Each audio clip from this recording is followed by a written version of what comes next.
Thank you for everyone who has joined us this evening and given up your time, which I know is precious. I'm very pleased to have you here. Tonight's topic is applying for placement at selective high school or opportunity classes for 2026 entry. And we are so grateful to have representatives from the New South Wales Department of Education with us this evening, led by Magda Pollack, who is the leader of the Selective Education Unit. Before we get into introductions, I would like to acknowledge country. So, Alex, if you wouldn't mind, thank you. In the spirit of reconciliation, the PNC Federation acknowledges the traditional custodians of country throughout New South Wales and their connections to land, sea, and community. We pay our respect to their elders, past and present, and we extend that respect to all Aboriginal and Torres Strait Islander peoples here tonight. I'm very proud to be coming to you tonight from Wallamedigal land, and I appreciate everyone who has joined us from their respective lands and country. It's fantastic to have such a representation from across New South Wales joining us this evening and the great numbers that we have here. It's wonderful watching everyone trickle in. If you wouldn't mind moving to the next slide, Alex. And I'm so grateful to have both team from the department, but also team from the PNC Federation here tonight in the background, who are making everything work so seamlessly. So thank you, Alex, and everyone else for joining us. I am Gemma Quinn, and for those of you who I have not had the privilege of meeting yet, I am the CEO of the PNC Federation New South Wales. The PNC Federation exists for PNC associations and because of PNC associations in public schools. And we are truly lucky and we love working with the Department of Education because they have the authority and the knowledge on topics such as selective schooling and OC classes that we are very pleased to be able to deliver to you as parents in New South Wales in public education. I am proud to say that we exist to support PNC associations, to represent parents and carers in New South Wales, and to champion public education. And I hope that in your future endeavours throughout your school, be that primary or high school, that you will interact with us, the PNC Federation, or your respective PNC associations in your schools, because they bring such value and demonstrate such commitment to the people in their respective school communities. I would like to now pass on to our representatives from the department who we're so lucky to have here tonight. We have Magda Pollack, as I mentioned, leader of the Selective Education Unit, New South Wales Department of Education. We're also joined by Sky Bauer, the Senior Disability Placement Officer, and Sally Watts, Manager of Selective High School Placement, and finally Morag Swanky, who is the Opportunity Class Placement Advisor. Thank you to all of you and those in the background who have joined us in giving up your time to support parents and give them all the information that they need to sort out what is going to happen next on the horizon for our children in public education. So please, I hand over the floor. Thank you. Thank you so much, Gemma, for inviting us, and thank you everyone for joining us tonight.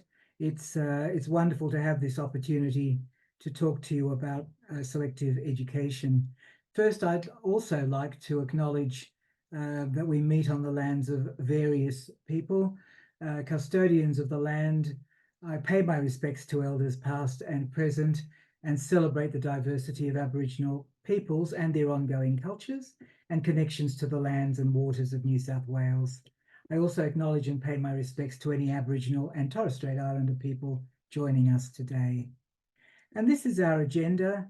We'll try to get through everything as quickly as possible to give you time to listen to some of the questions that you've already pre-sent us. And while we are talking, you can also put questions into the Q&A. However, you can see that we are trying very hard to cover the things that you did ask us in your pre-seminar questions. So hold off on things until we go past that spot. If you want to know about the application process, don't start asking now. Just wait till we get past that. If we didn't answer anything that you wanted to know, then ask your question and so on. Next slide, please. Okay, so I'd like to talk to you about the changes, and there are many, and they're quite large changes. Sorry, I've got something on my lips. For 2026, starting with 2025 testing. and starting from 2024 application, which is tonight. Next slide, thank you. These are the key changes.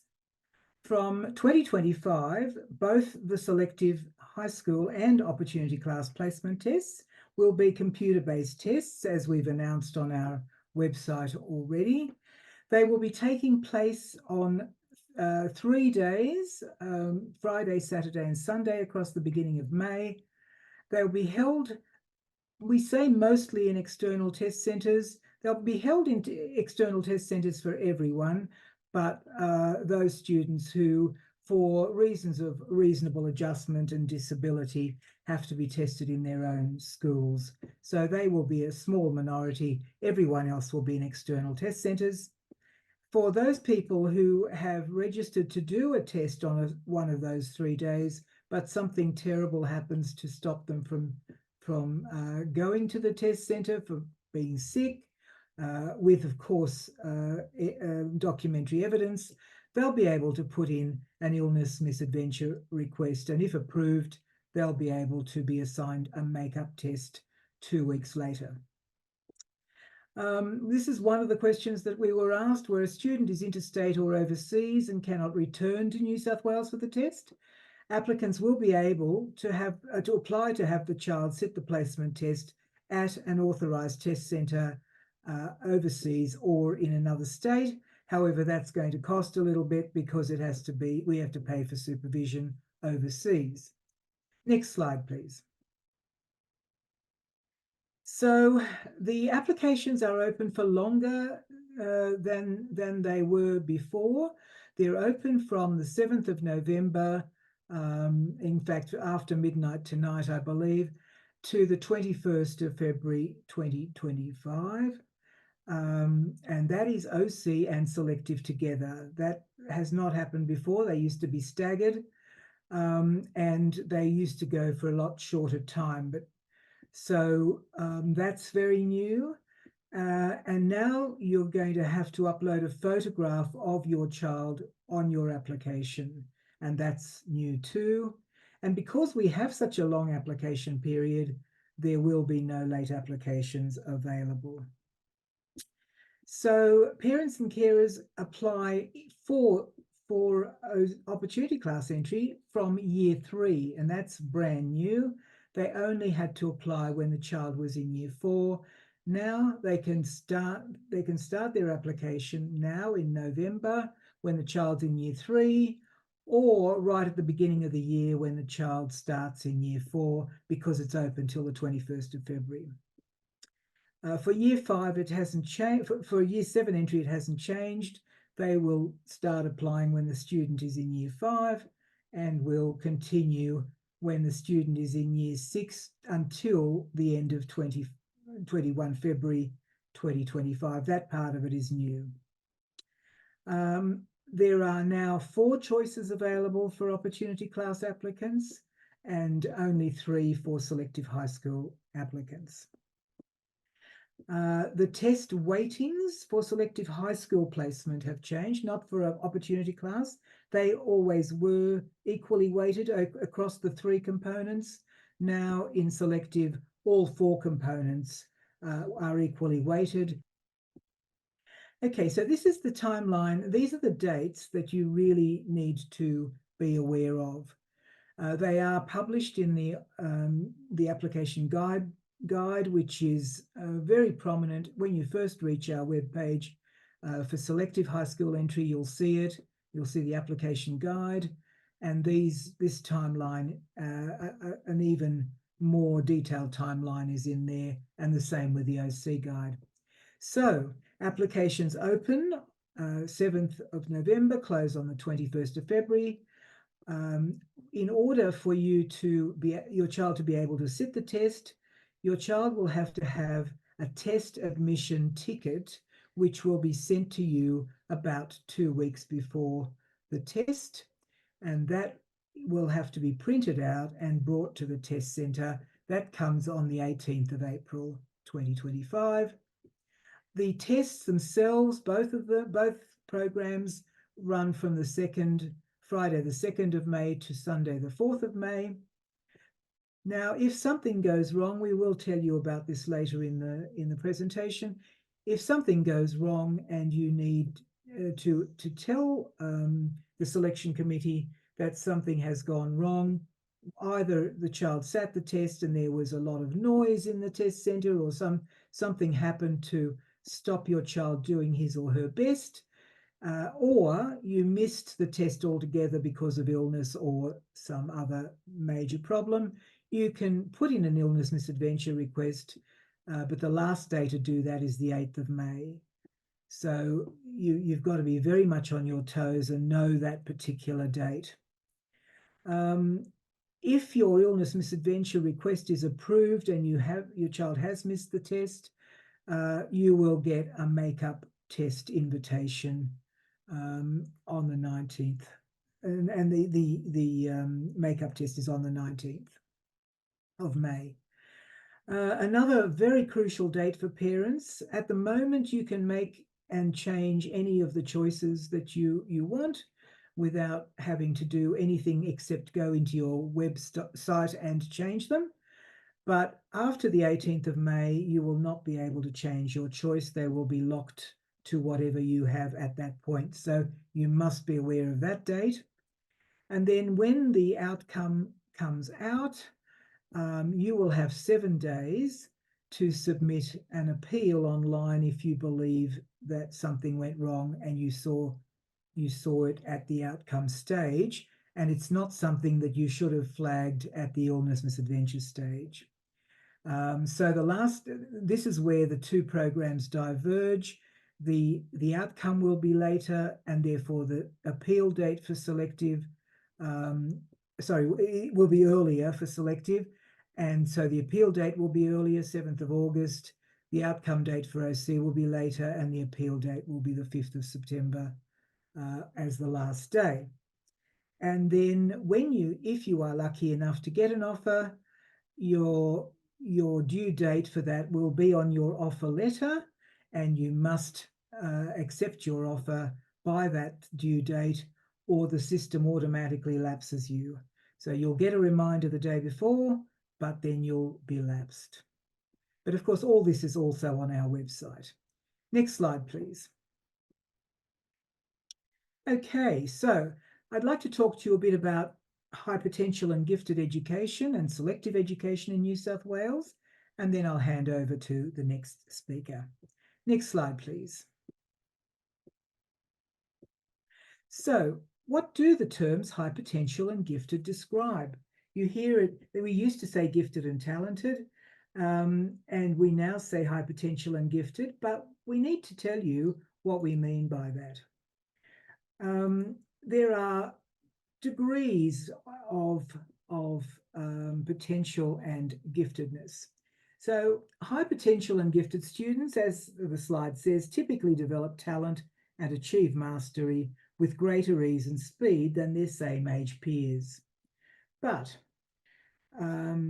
we've got, I think there's a second part to that slide. Can you just click again? And I think that second bit will come in. Thank you. It just flies in. Students may show potential in one or more domains of giftedness. They can be intellectually gifted, they can be creative, social and emotional, or physically gifted, or all 3, 4, or some of those domains. What we are looking for at the moment for selective education is intellectual. For other parts, for creativity, we have high schools of the performing arts, we have sports high schools, and so on. So there are other areas that look specifically for those other domains, but we in selective education are looking at the intellectual domain. That's not to say that there aren't students who are highly creative and so on. Every year, selective high schools are very strongly represented in Art Express and in the School Spectacular and all sorts of other creative things. Okay, and so the important thing to see about that is that potential means that everyone has potential, and if schools are doing their jobs really well, students fulfill their potential. There are students, however, with higher potential, and those exceed the students of the same age. Their potential is higher than students normally at their age. Then we have the gifted students. Gifted students are those whose potential significantly exceeds those of students of the same age.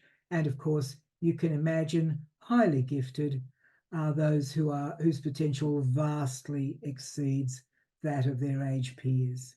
So that is the difference, and that's what we're talking about when we talk about high potential and gifted. Next slide, please.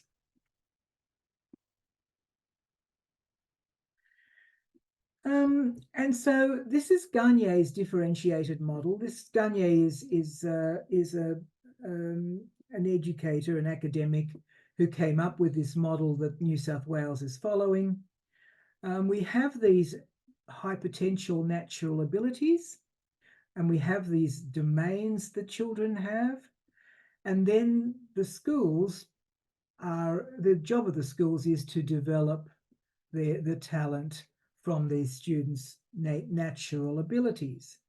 And those talents can develop not just from school, but from home, from the environment, from the child's physical traits, motivation, all of those things.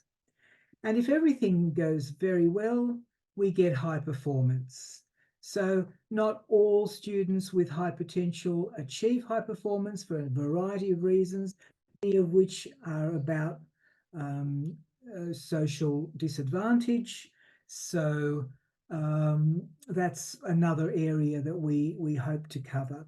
So teachers and school environment are catalysts, and selective education involves talent development in the intellectual domain, as I've said. Next slide, please.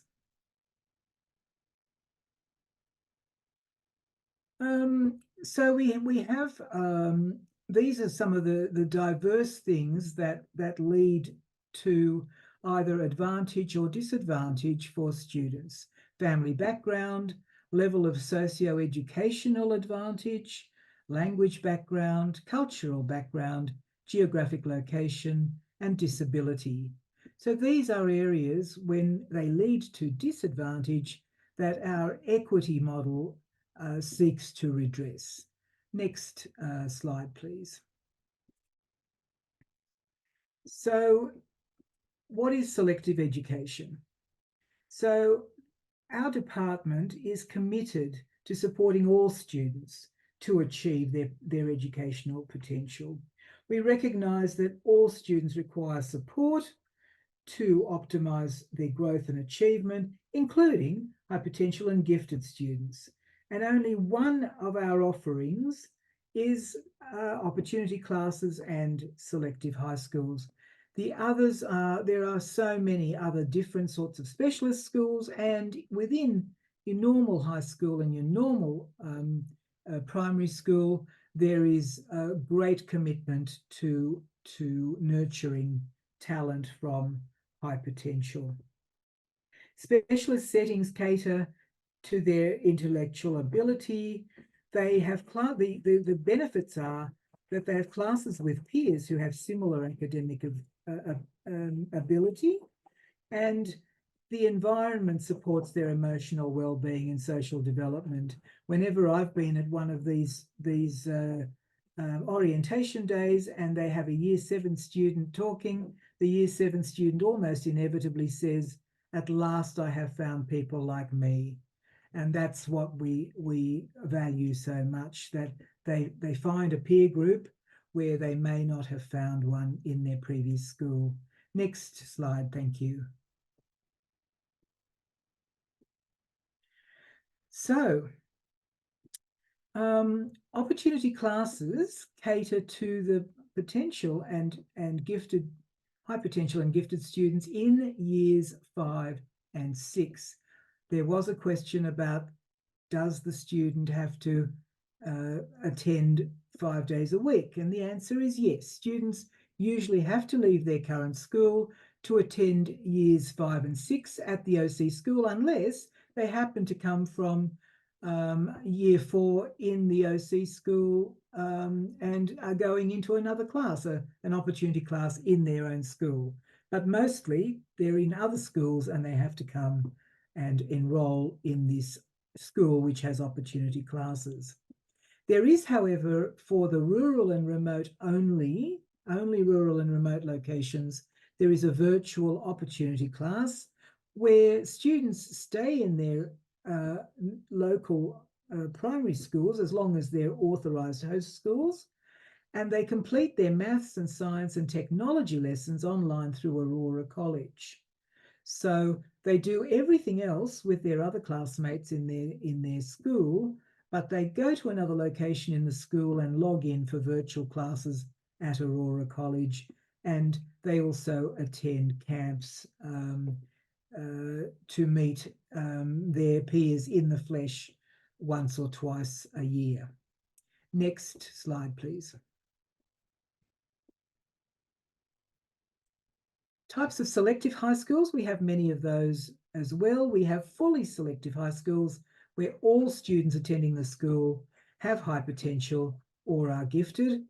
We have partially selective high schools where the school has either 1 or 2 or sometimes 3 classes that are for high potential and gifted students, but the rest of the classes in those years are the mainstream students. Then we have agricultural high schools.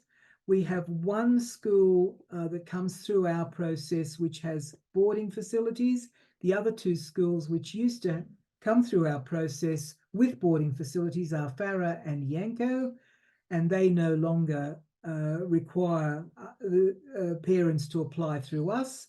They apply directly to them for boarding, but Hurlstone you still need to come through us for Hurlstone boarding. And that means that students actually live on the site of the school for the term and go home on holidays only. And we also have Aurora College as a selective virtual high school as well. And for the high school, the students complete their English, maths and science lessons and technology online through Aurora College. Next slide, please. So we have on our website a map which you can access that shows the location not only of all our opportunity classes and selective high schools, but in fact the location of all the schools that are authorised to host Aurora OC and Aurora Selective. So we have them in metropolitan Sydney, in rural and regional locations, and of course Aurora. In opportunity class, the classes may have a half class of year 5 and a half class of year 6, so a composite year 5-6 opportunity class. They may have 30 places, and in one case there is a school with 60 places. Schools with 15 places have the combined 5-6, yep. And if you go to our website, you need to go to choosing your schools and you will find the opportunity class locations there. Next slide, please. And selective high schools are the same. And you'll see that the selective high schools are color-coded. They are showing the partially selective high schools in one color, the fully selective in another, and so on. And they too are showing at the bottom one the Aurora host schools. Next slide, please. A little word about Aurora. It's been an experiment. At first it was an experiment and it worked so well that they made it a proper school. It's such a wonderful idea for students who are have high potential and are gifted, but maybe very much alone in their very small rural school. It's also a way that Aboriginal students don't have to leave their location, and they can still benefit from having an intellectual peer group without having to leave their mob. They must attend an authorised host school, as I said, and I've also told you that they join for their specific subjects, and they complete all other subjects with students at their host school. Next slide, please.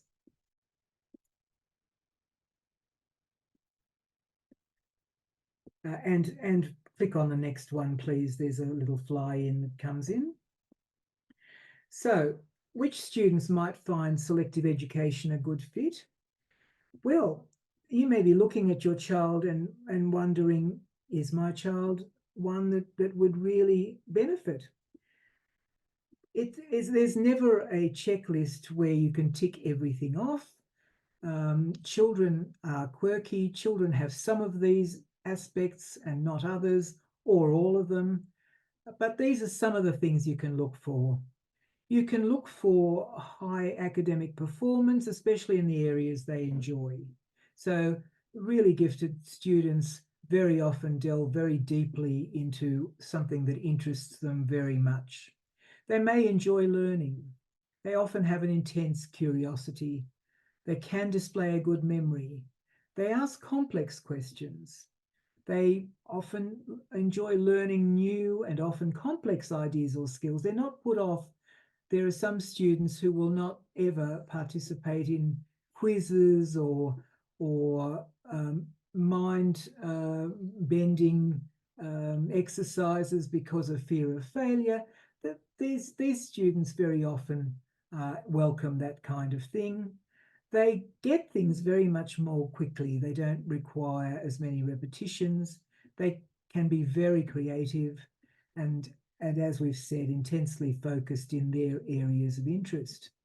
So they're generally suitable for students that have a natural ability to process, learn, understand, reason, and apply or transfer their thinking.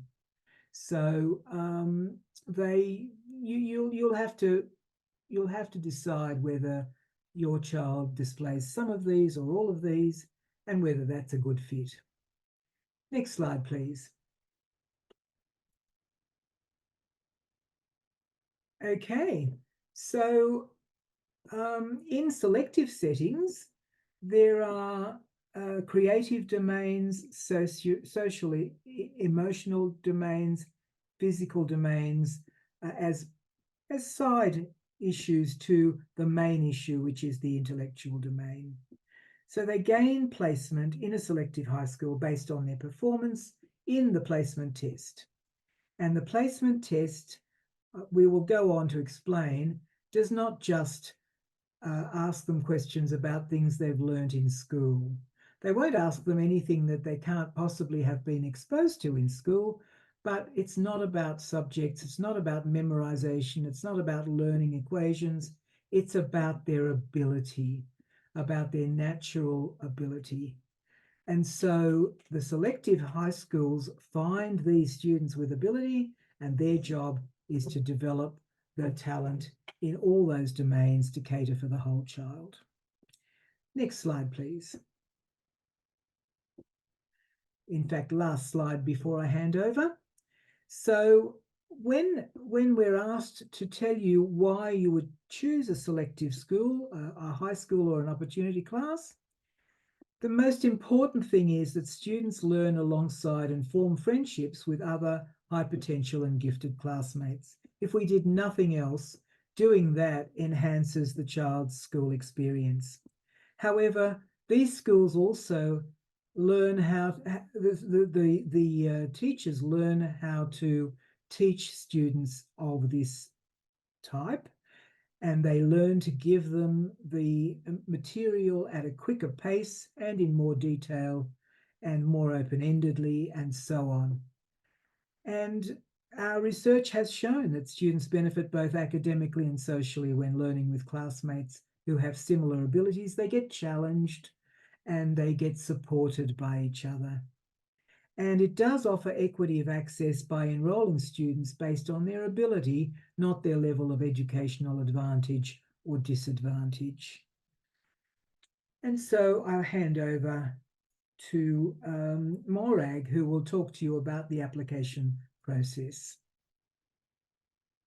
Hi, thank you, Magda. So my name's Morag, and I'm going to take you through the process of applying and some helpful hints, hopefully. If I could have the next slide, please. The main thing to do before you apply is to go to the website. So if you go to the SHSOC website, if you go to choosing your school section, and then you can select either opportunity classes or selective high schools, you'll find the relevant guide, which Magda's already talked about a little bit. Everything you need to know for application for the whole process is in there. So if ever you've got a question, if you go there, you will find the answer. We can always guide you within it, but everything's in there. And it should answer most of your questions and goes through all of the processes. So always refer to those as a first point of call.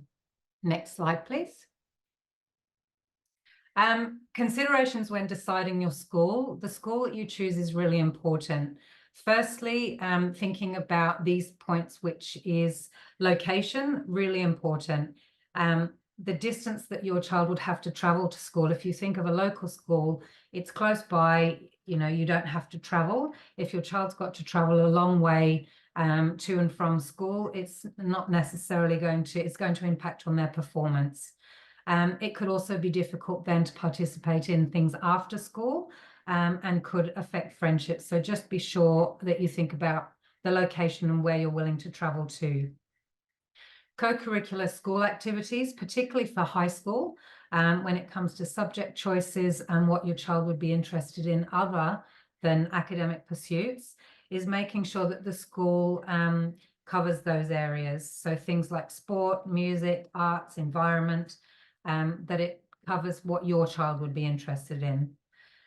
Child preferences, always talk to your child. They will know what they like, they will know what they're interested in, and they will know what feels right for them as well. So speak to them about their interests, perhaps where their friends might be going. It might be that certain schools, a couple of their friends from their school would be going there. Looking online, every school has a website, but also within them, looking at things like school newsletters.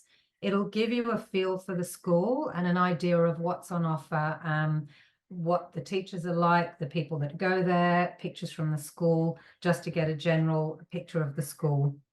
And lastly, open days or school tours. They're not always available. Have a look at the website and see.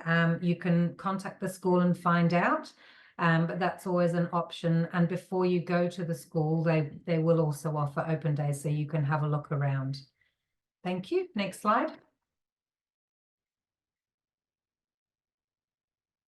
School choices is probably one of the most important areas and one of the things that we get the most calls about. So as Magda said, it's changed for OC this year, where OC you can choose up to 4 schools. SHS, you can choose up to 3. And as I mentioned before with location, only choose the schools that you really genuinely want your child to attend. You don't have to choose all the options. If there's only one school that you would go to, only put that option, only put that choice in. The other thing that's important is the order of your school choices. So you need to make sure that you order them in order of preference, because you will only get one offer from a school. If you, for example, select your first choice school and you get an offer from that first choice school, the other ones, you will not then get an offer from them. So you need to make sure your first choice is the one that your most wanted school is your first choice. Sally will talk a little bit more about the reserves, but with the reserves, if you put Right, can I interrupt you for a Yeah. second? Terribly sorry. Something's happened with your background and you are blue. And now that you've forward, we can see you, but before that, your background is occluding your face. Can you kind of just stay there? Better? Yes, that's it. Thanks, Magda. I've turned into a Smurf suddenly. Okay. Now I can't get rid of that screen. Hopefully that will work. Is that still working? That's fine. Beautiful. Thank you. So with your reserve choices, if you were to get an offer from your second, third, or if it's OC, your fourth choice school, you can be on a reserve list for one of those schools. But you, if you then decline your offer from your first choice school, if you decline your offer, it can affect then the schools that you've got on reserve. So it's really important. It's described on the website. There's lots of information on there. There's lots of scenarios. You just need to make sure that you are really clear on your choice of schools. And as Magda's also mentioned, the deadline for the change of choice is the 18th of May.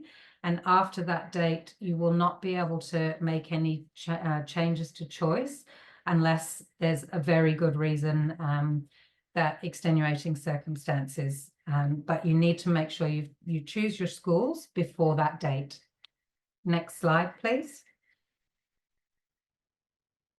Okay, so the application dashboard is where you need to, you will use the area you will use the most. So this is where you will go in to do your application. You can access it two ways. You can use the URL, which is written on the screen, the Shock Education, or if you go to the website, go to application process and then select submitting your application. You need to register as a user. If you have previously registered for a sibling or you've already registered in preparation, then you need to go in to log in. If you forget your password, which happens very frequently, you can change your password. The one thing you do need to be wary of is that the password has to be exactly like it says on the website. So it has to be 14 characters. Even though it says it's very good, you need to make sure that it's exactly the 14 characters or it won't go through. The dashboard is what you will use for all communication. So it's really important that you're able to log in. You'll get your messages from there. If you need to update your child's application, if you need to make any changes, change your school choices, or if we send you any messages, they will all go through your application dashboard. So it's very important that you can log in, and if you have any problems, contact us to let us know. Next slide, please. So when you complete your application, you'll notice on the left-hand side of the screen all the little padlocks. It's really important to make sure that you get to submit. So each of those areas have to go green, the student details, school choices, and so on, all the way to summary. Once you've submitted your application successfully, it'll show that green submitted button at the top of your screen, and you will also receive an email confirmation. If you haven't received it, then it means your application hasn't gone through and you won't have submitted. So ensure that you can save as you go. You don't have to fill it all in at once, because there are areas you'd have to upload if you've got to do court orders or residency documents. You can complete the application, save it, and then go back and submit those things later. But just make sure you've got the submitted green button, and that means you've submitted successfully. And the next screen, please. So as I said previously, all messages, the priority is always given to dashboard messages rather than emails or phoning. And it will also mean that the person who is the specialist will be available to answer your question. If you call the phone line, you won't always get the person who knows the most about whatever your question is. But if you send a message, it can be allocated to that person. And all of your offers, outcomes, any changes will all go through to the messages. So you can access that through the dashboard, click new message. And the other important part is underneath the action, there's 3 little dots. You'll be referred to go to that quite often. If you click on those, that will then take you into whatever action you need to do in your dashboard. Next screen, please. Oh, and I'm handing over to Skye, who's going to talk about reasonable adjustments. Thank you, Morag. I'm Skye Bauer, a Senior Disability Placement Officer for the Selective Education Unit. If you could go to the next slide, please, Alex. Right, so what are reasonable adjustments? Reasonable adjustments are the arrangements that we make to allow students with disability to access the placement test on the same basis as students without disability. If your child has a disability or a medical condition, it's very important for you to tell us about it in your application so that we can make the arrangements to support your child in the test if needed. Now, parents and carers are sometimes concerned that information about disability might disadvantage their child during the placement process, but this is absolutely not the case. How can parents or carers request reasonable adjustments for the test? So you will be asked in the application if your child has a disability or medical condition that is likely to affect their performance in the test. You will need to select yes to this question to have the option to request reasonable adjustments. If you select no, the application will not allow you to request adjustments. So if your child does have a disability or a medical condition, it is very important to select yes to this question. Next slide, please. Thank you. The adjustments on this slide are just a few examples of adjustments that can be arranged. I know we've had a couple of pre-submitted questions from parents or carers about adjustments that they can or should request, or what adjustments are available for students with a particular disability, for example, ADHD. Adjustments are not arranged on the basis of a student having a particular disability, because the needs of students with particular disabilities are very individualized. For example, some students with ADHD may benefit from the opportunity to stretch or move or to use a fidget toy during the test, but this won't necessarily be helpful for all students with ADHD. So the answer is that it's best to request the adjustments that your child has on a regular basis at school for tests and formal assessments like the NAPLAN. For example, if your child wears noise-cancelling earphones, if they sit in the front row to reduce distraction, if they use a blood glucose level monitoring device to manage diabetes, if they used the zoom or magnification tool in NAPLAN, or if they needed a large print paper test for NAPLAN, then these are the adjustments that you should request. I know that we have had a question about paper tests, and Magda will speak about this later, but paper tests are not available simply as a preference or as a contingency.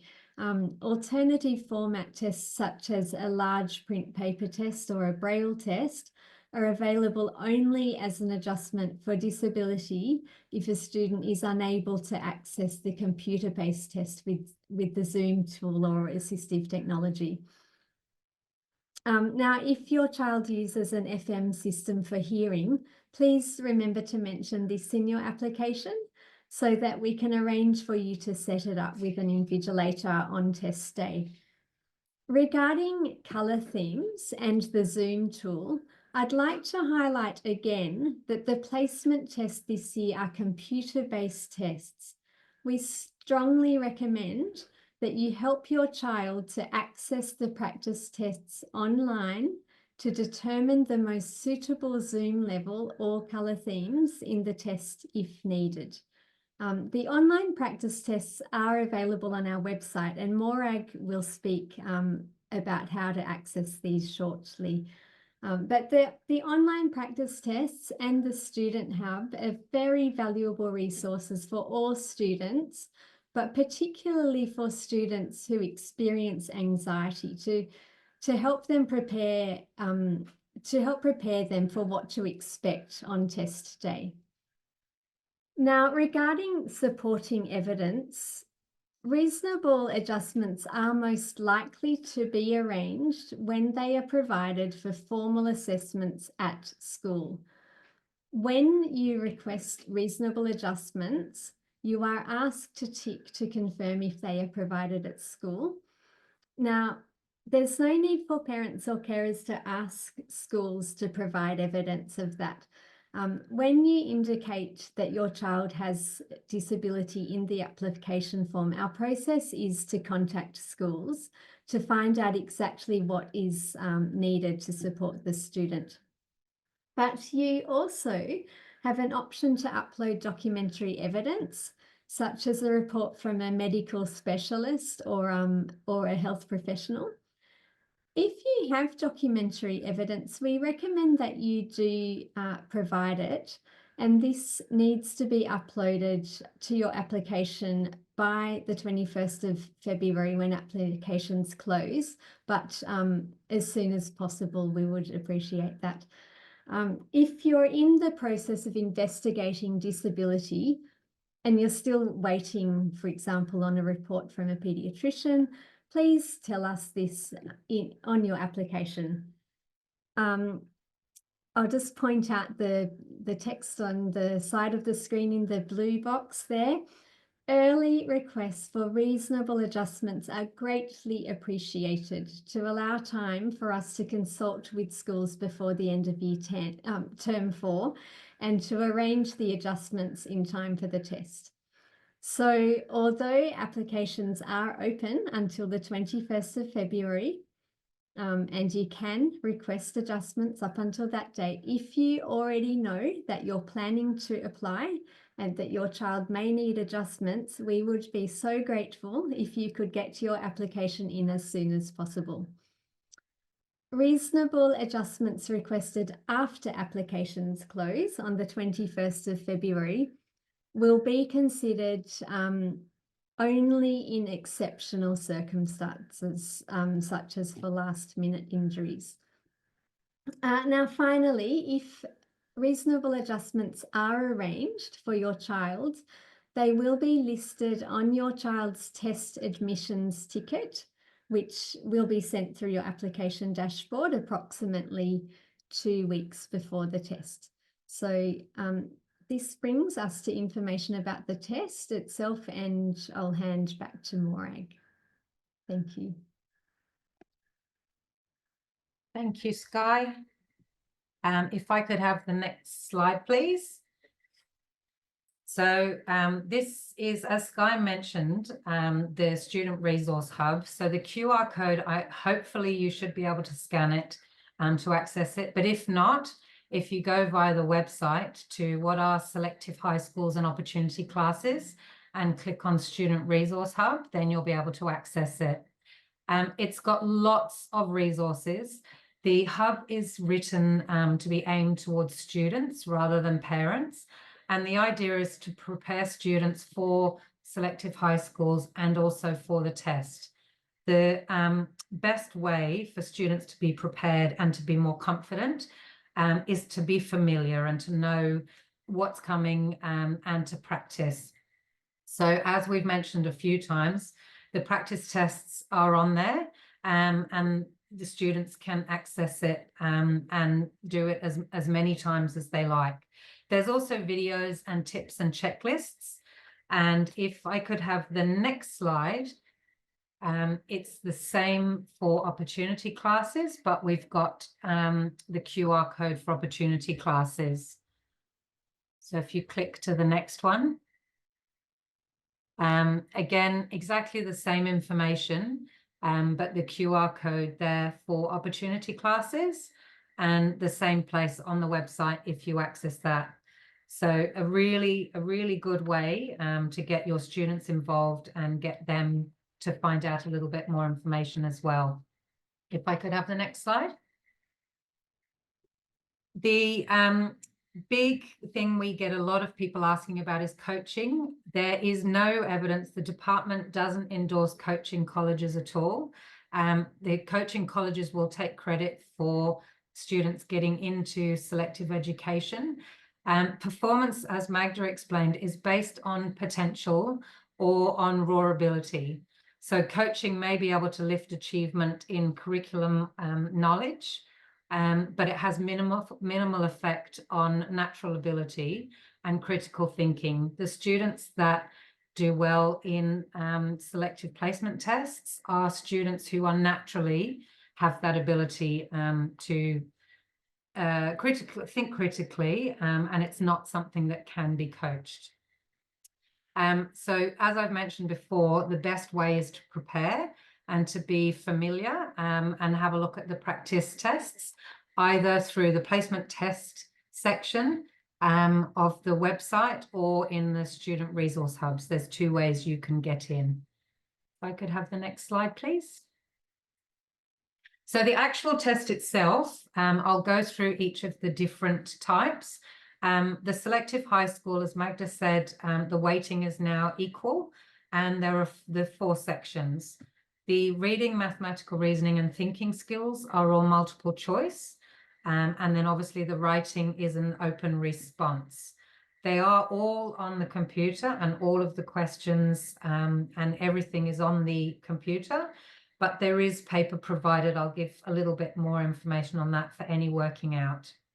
The reading test is a range of diverse texts covering a range of genres. So it'll be fiction, non-fiction, reports, a variety of texts, and that's testing comprehension skills. The mathematical reasoning is the ability to apply mathematical understanding and knowledge to solve problems. So it'll be across a range of content areas. And as we've explained already, it'll only cover content that has already been taught. So it'll be stage 2 and 3 from the stage 2 and 3 curriculum. It won't cover anything that the students wouldn't already know or have been taught, sorry. There are no calculators in the maths or thinking skills tests as well. The thinking skills is critical thinking and problem solving. So those questions require verbal, spatial, and numerical reasoning. And then lastly, the writing test. It's based on the creativity of ideas and the ability to write effectively for a purpose and an audience. It's the same as students would have done in school. So again, coaching will not improve their skills in writing. Everything they need to know they would already have. It will also assess grammar, punctuation, spelling, and vocab within the writing, and it is done on the computer. The typing, we have had a few questions about the ability and typing skills. Students would be able to, they would have done testing, things like NAPLAN, PAT tests, check-in tests. So they would be able to achieve the writing test without requiring any extra skills. And they can edit using the functions like control, paste, cut and paste to edit their writing as they do the test. And the best way to prepare is to be a wide, engaged reader rather than, practicing that and using the practice tests as well. If I could have the next slide. So for the OC, it is similar, but there's no writing. So the weighting is slightly different because there's only 3 tests. So it would be 33.3%. The tests are slightly shorter, but again, only covering the content that has already been taught. So it would be stage 1 and 2 syllabuses. And if I could have the next slide, please. On the actual test day, students will be dropped to the school, to the test centre, which isn't going to necessarily be a school, as we've already covered. And it's really important to bring the test admission ticket. So all of the information you need will be on there.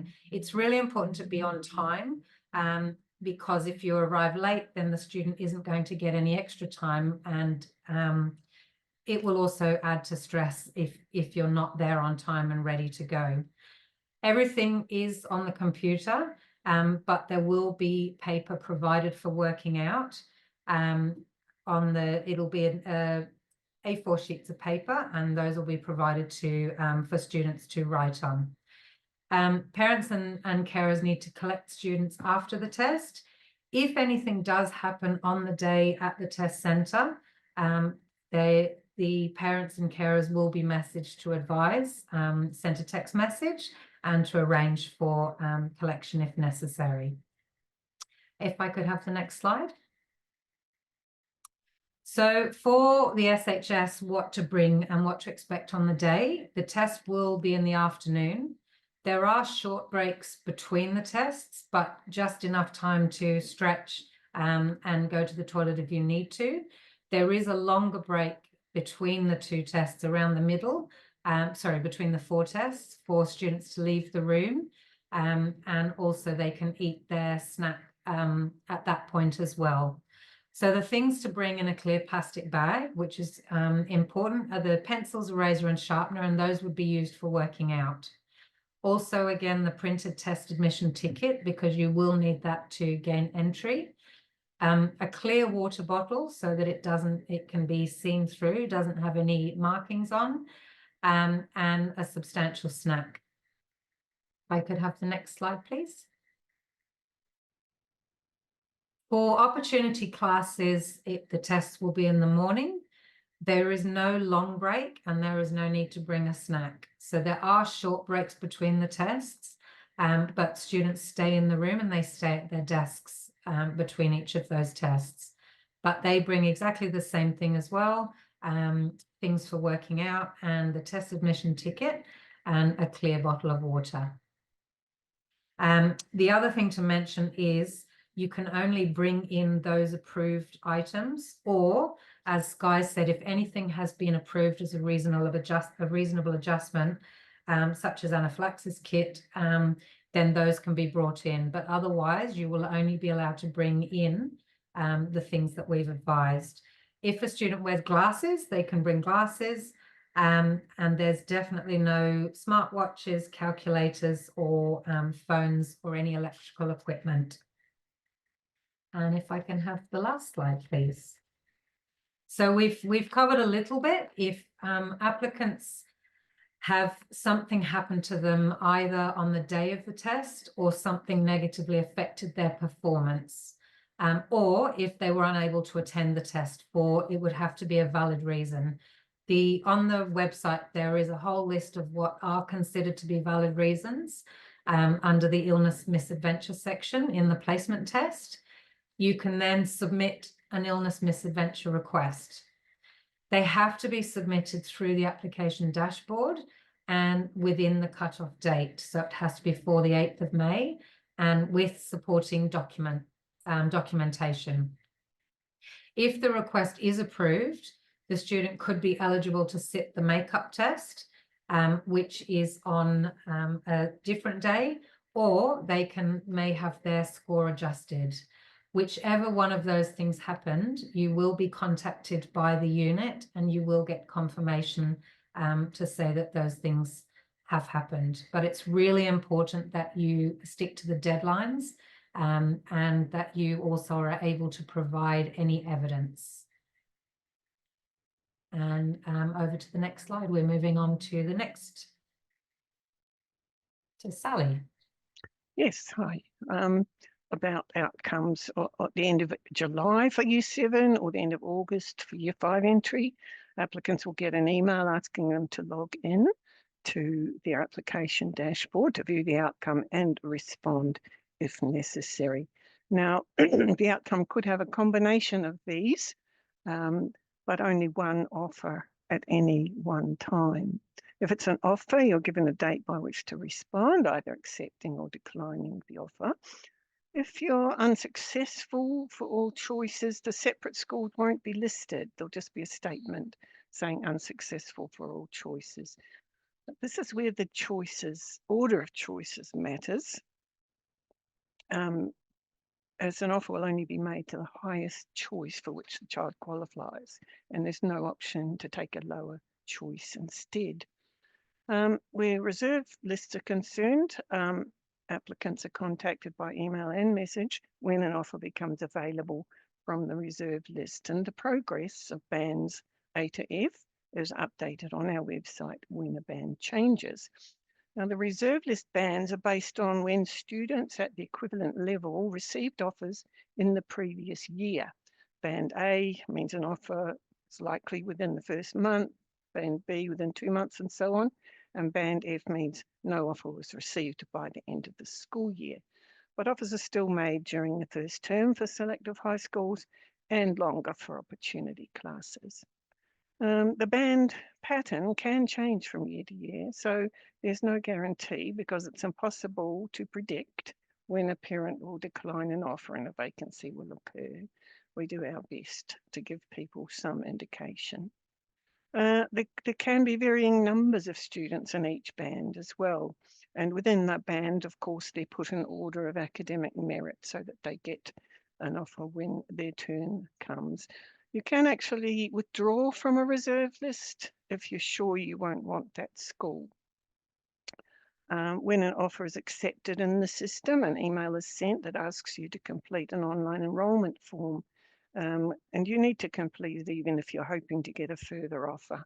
A new enrolment cancels the original one. As well as the outcome, you'll get a performance report. Next slide, please. This is the opportunity class performance report. Now, test scores or placement rankings are not available.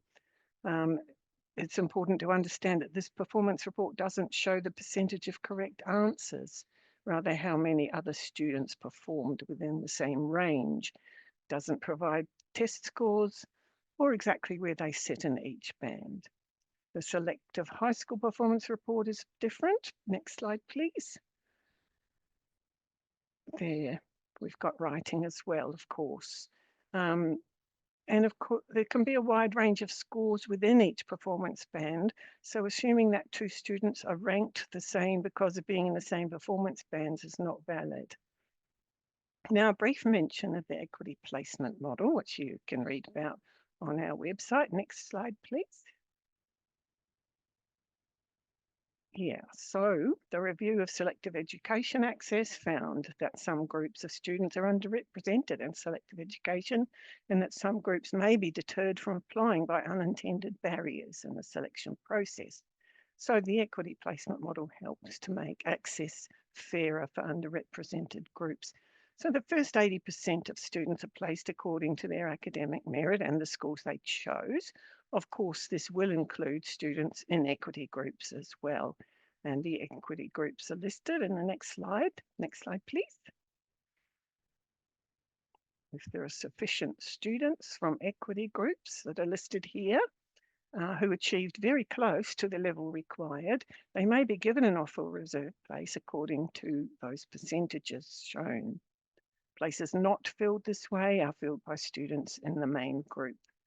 Parents can't apply for their child to be placed in an equity group. It's based on information from parents, schools, and data held by the department. For example, socio-educational advantage is not based on individual circumstances, but on the classification of the primary school attended. And the My School website shows school categories, including the rural or remote category. If a student is in an equity group, this is not disclosed in order to protect the student's well-being. Next slide, please. This is in very rare cases, a student may be found to have deliberately broken the rules around the test, and if so, this has serious consequences. The test rooms will be set up to minimize the chance of copying answers, but students must ensure that they follow instructions to avoid any issues. And appeals after the outcome is released. There are 7 days where parents can appeal if there are valid circumstances and relevant evidence, such as being prevented from submitting an illness or misadventure request about something that went wrong in the test. Appeals are submitted through the application dashboard, and those made on valid grounds are considered by an appeals panel. Next slide, please. What if a child isn't placed? Well, if there are not enough places for all applicants. In fact, for selective, it's about 1 in 4 who can be placed. This test is very hard, so it's important to support your child, congratulate them on getting through that very hard test. They're being compared with other top performers, explain that they can be very successful at a mainstream school. Not all gifted students even apply. And of course, the department's committed to supporting high potential and gifted students in their schools. You can work with the school to meet your child's individual learning needs. And of course, if you miss out on OC, you could still be placed in selective high school because there are more places available in selective high schools, and not all students in selective high schools came from opportunity classes. Also, if you missed out on a selective high school for Year 7, you can apply for vacancies starting in Years 8 to 12 by checking selective high school websites in June to July each year for that process.